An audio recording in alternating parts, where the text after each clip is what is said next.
people, process, and product. The products, Jindal Steel Raigarh, even amongst all the different challenges, is an epitome of product differentiation. We have products which are unique, not only in India, but also in the world. But what is most important for all of us is to unlearn and relearn. We are gearing up to put in place an R&D center in Angul right now, which would be the more future-centric products that we really want to bring to the country and to our customers.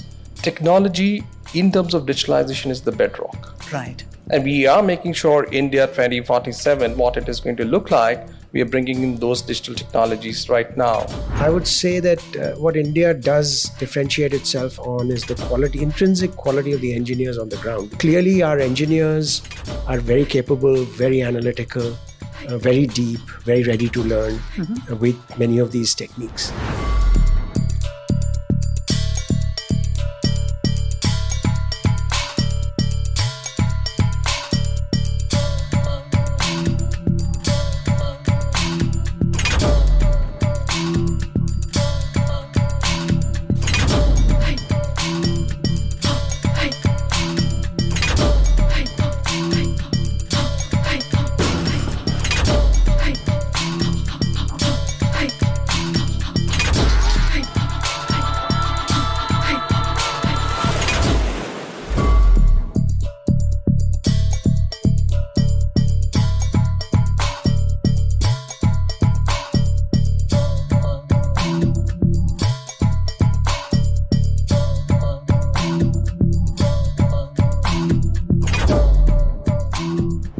Welcome to the Steel of India podcast. This is where we shine the light on the systems, the scale, and indeed the talent that's driving India's industrial transformation.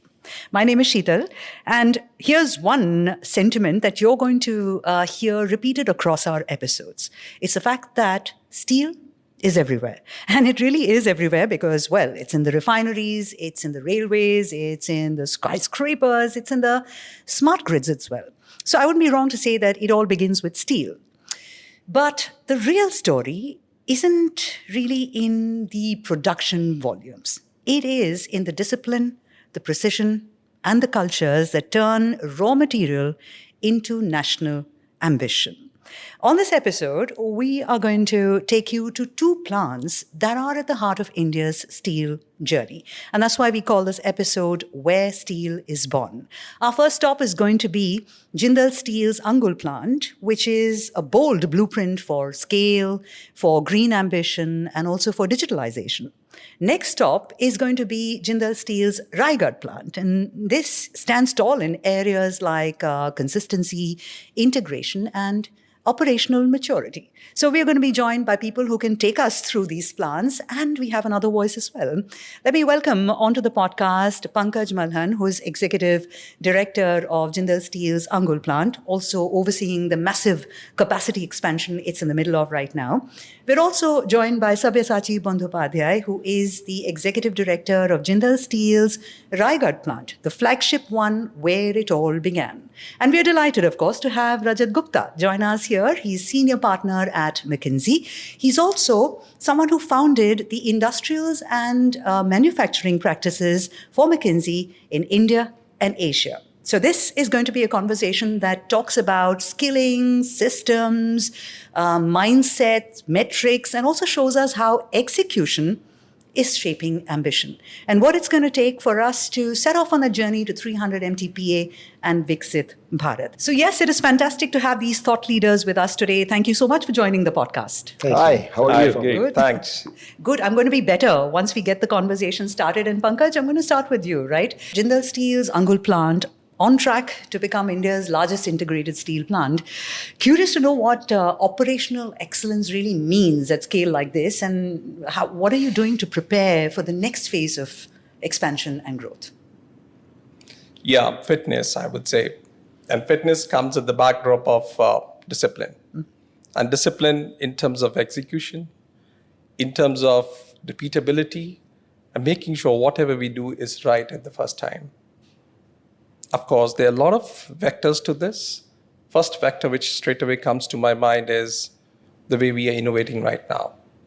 So the innovation doesn't come out of the technology part, but it also comes in the business model and the product centricity. Angul plant today is actually working on creating newer products, getting to the customers which potentially they have not seen it before. And that's how we are trying to bring innovation. We are gearing up to put in place an R&D center in Angul right now, which would be the more future-centric products that we really want to bring to the country and to our customers. Second, I would say, would be in terms of sustainability. Of course, the world talks about green steel. I think that comes naturally to Angul. Right.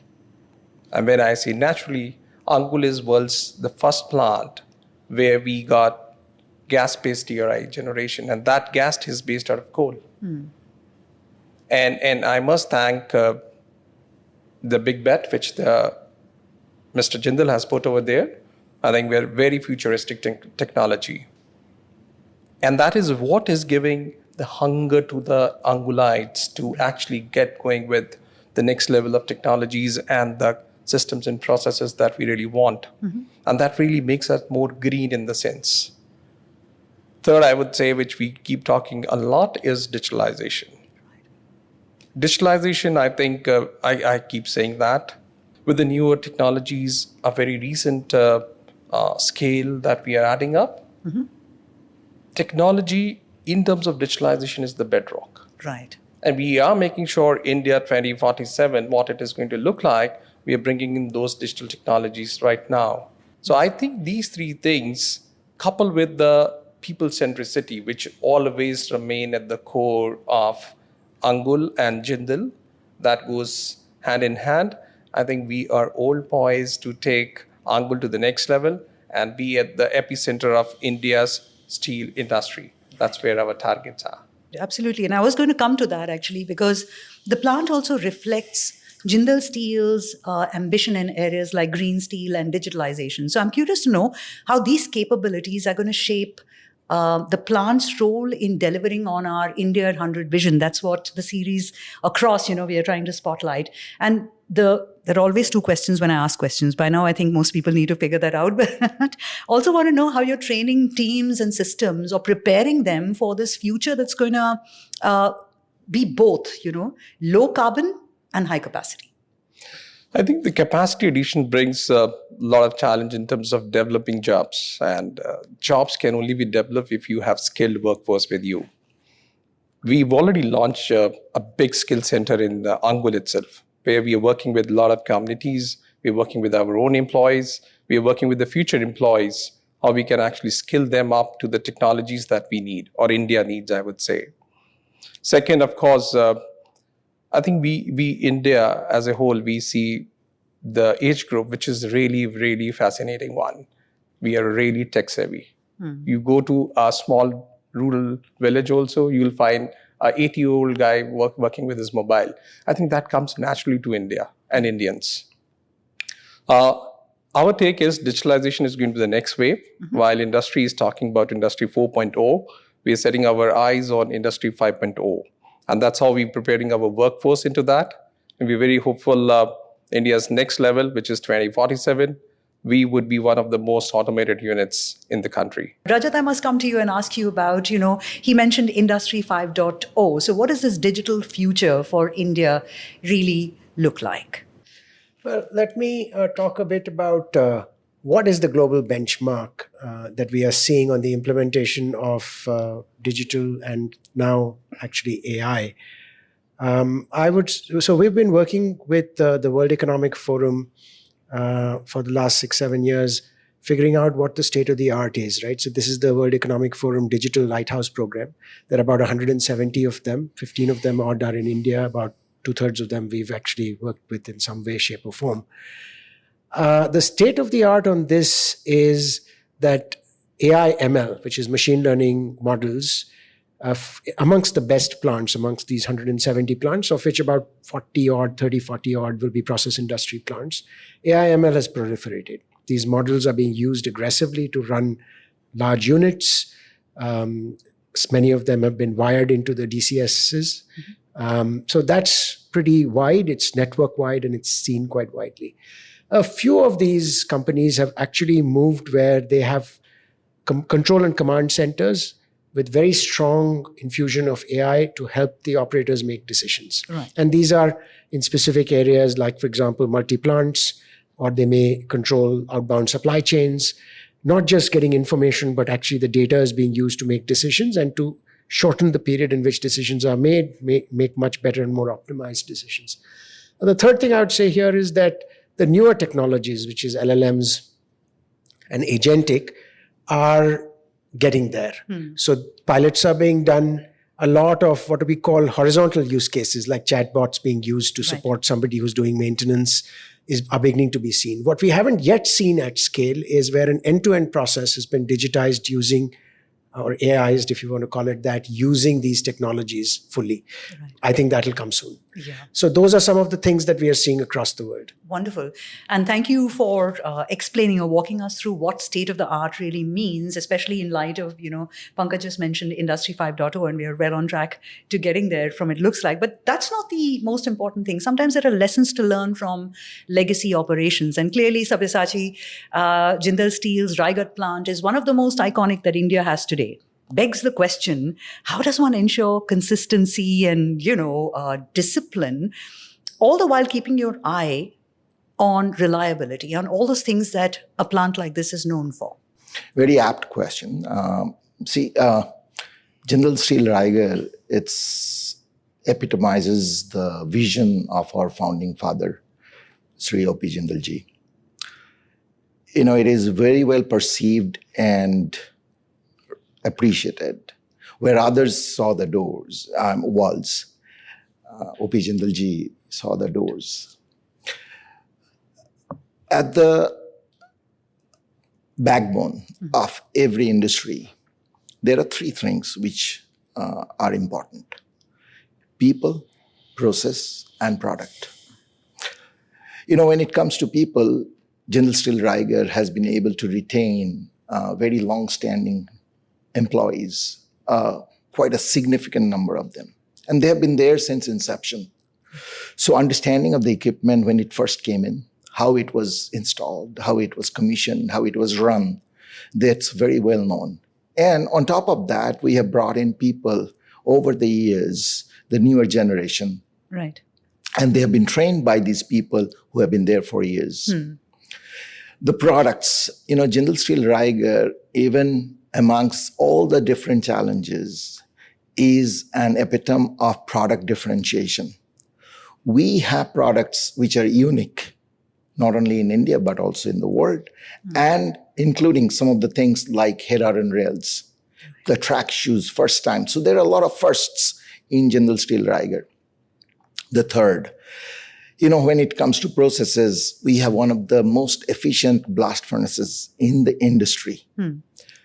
Now, we are not only situated in Chhattisgarh, which is mineral rich, but we also have close proximity to all the other mineral rich states in India, like Odisha, Jharkhand, West Bengal, and Madhya Pradesh, and Maharashtra.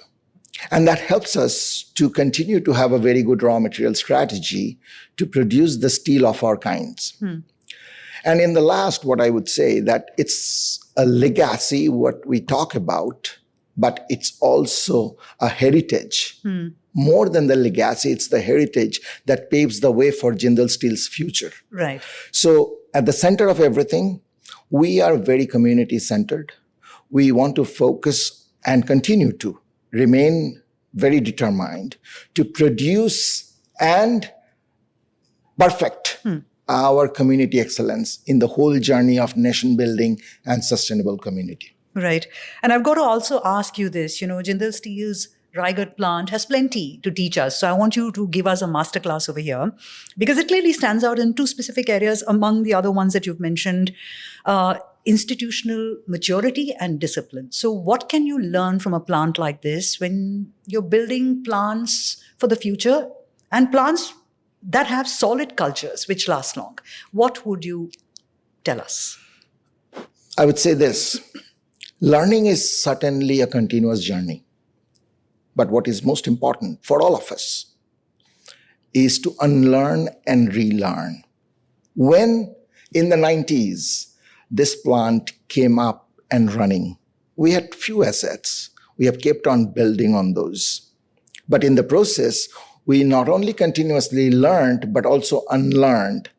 And now, as Pankaj very rightfully said, the focus on digitalization, see, he's talked about the mobile handsets in the hands of the people. What I would like to add is India is first in many kinds. Fintech is one of the greatest, largest industry in India.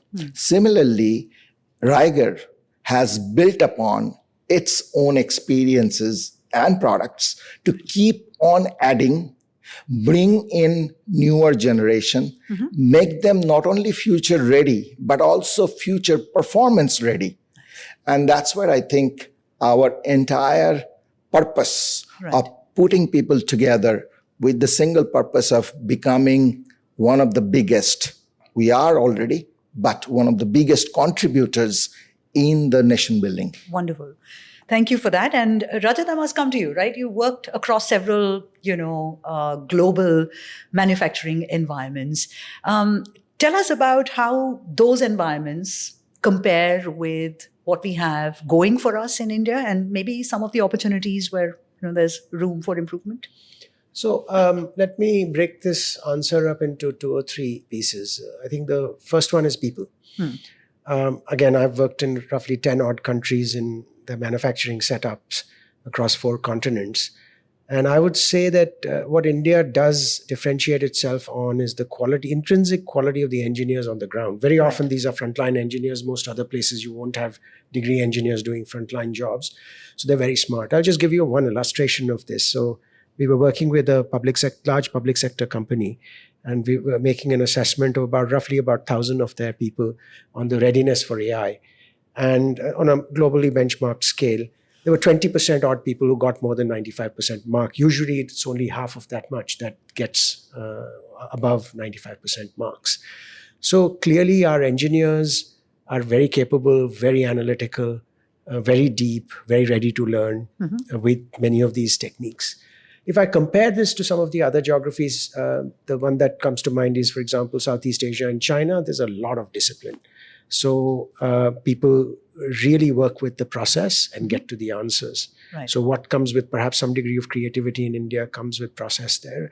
I think in the West, what I found both in the US as well as in Europe is people are in those 8 hours that they're there, they're incredibly productive. They may not go beyond those 8 hours. That may be a sign of rigidity, but those 8 hours are incredibly productive. So I think that's the first one, right? There is a difference in people and the cultures that I see. I think the second one is technology. So particularly in India and China, most of our plants, 80% of our capacity has come in the last 15, 20 years. So our plants are truly state-of-the-art, not only in the production technologies, but on the IT side. People have invested in sensors, they've invested in L2 systems, they've invested in DCSs, SCADAs, control systems of various kinds. So I find that our plants are very ready for digitization and AI. I think the third thing is a bit of a contrast which varies across, in fact, companies in India and outside, is the leadership itself. So how long-term versus short-term are they? How aspirational versus practical are they? How performance-oriented versus health-oriented, you talked a bit about that, are they? And finally, how much are they relying on structural advantages, like having mines, for example, versus relying on really operational excellence? And I think here is where institutions can differentiate themselves if they find the right balance, because there is no outcome without real short-term performance, and there is no outcome in the long term without building the capabilities. I think stitching all this together is absolutely essential for companies to get AI right. And I would just take a minute and just say, look, to the question of these digital lighthouses that we talked about a little while ago, what are the ones that are most successful versus the ones that are less? 90% of the companies that aspire to be digital lighthouses don't necessarily get there. I think what differentiates the ones that do get there are, number one, do the companies follow the money? Do they look for business problems and solve solve those using AI, using digitization, as opposed to the other way around where you have a technology and try and use the technology. The second dimension is one of, again, not being technology-led, but getting additional technology investments made on the back of, again, business cases, real business cases. The third point I would make around that is building capability internally. So just like maintenance is largely an outsourced function, specialized maintenance or low-end maintenance you may outsource, but largely an insourced function today. Right. Similarly, AI and digital has to be an insourced function because it will move so quickly. And the final point I'll make is that the difference between the ones that are using AI really well and not is whether they're being programmatic or are they stuck in a pilot purgatory, right? Putting it all together in a systematic way, getting real business results. Right. Yeah. I think masterclass all the way over here is what I've got over here. And I like the phrase pilot purgatory. I'm going to store that for, I think, time to come. But thank you for those perspectives. It's time for a small little rapid fire round. Are you ready, all of you, for quick one-line answers? Sure. Have you prepared Sure. one-line answers? Okay. All right. We're going to go with this. And this one is for the both of you who are part of plant life, indeed. Pankaj, one plant moment that actually really makes you smile. Me and my wife working together on an assignment. Oh, okay. All right. I didn't know that. Sabyasachi, what about you? See, I'll give a little offbeat answer here because something that we had to do again, unlearn and relearn. We installed stop signs instead of traffic lights within the entire plant and the township premises. Remember, our plants are actually a community. Right. We have entire employee base staying in the same perimeter. So building stop signs, and people stopping there without having anybody to watch at any hour of the day. That gives me a pause and a smile on my face. Nice. Thank you for answering that. Rajat, yours is a little different. One leadership trait you think is critical for India's industrial future? Rigor of implementation. Okay. You're literally sticking to that one phrase. Yes, Because you said it's rapid fire. Rigor, and I mean, just maybe to elaborate a little bit, like I said, we are analytically very strong. Yeah. Right? We are highly creative as people. The conditions are in place, right? The tech is there. This last point about programmatic implementation, not pilot purgatory, can be met by rigor of implementation and staying with this. Okay. Right? This doesn't take very long. An AI transformation, 2 to 3 years, you get enough momentum behind it. Okay. Right? But with rigor of implementation. Super. If you would allow me to add to what please do. Rajat said. One of the things that, there are certain principles that we follow. But one of the things that Team Raigarh has come up with along with myself is a phrase that we have coined. It says, belief drives commitment, commitment drives behavior, and behavior drives performance. Yeah. Ties into what he said. All right. Now here's time to do some predictions, looking at the future, etc. In 2047, India's steel sector will be Self-reliant. okay. World leading. World leading. Okay. Booming. Booming. Okay. Excellent. Okay. One leadership mantra or one personality trait, let me just put it this way, that helps you stay calm under pressure. Mindfulness, I would say. Okay. I'm never calm under pressure. I like that candor. What about you? I sleep well when the high winds are there. I don't even get to know. There, they've said the same thing, one a little poetically, one directly. But fantastic. It's been a lovely conversation, plenty to take away from this one. And for our viewers, as you've seen, operational excellence isn't a line item. It is a mindset. And it is defined by things like daily execution, team trust, and certainly the ability to deliver consistently, even if the ground beneath you shifts. And shifts constantly. Well, we've learned plenty. We've learned things from Jindal Steel's Angul plant's greenfield ambition. We've learned about institutional discipline from Jindal Steel's Raigarh plant. And from the global lens we got from our consulting voice, we've seen that steel or great steel isn't just born in a furnace. It's also born in systems, in leaders, and in cultures. Thank you for watching the Steel of India podcast. We'll be back soon, but until then, stay strong, stay inspired, and stay forged in purpose. Thank you to our participants. Thank you very much.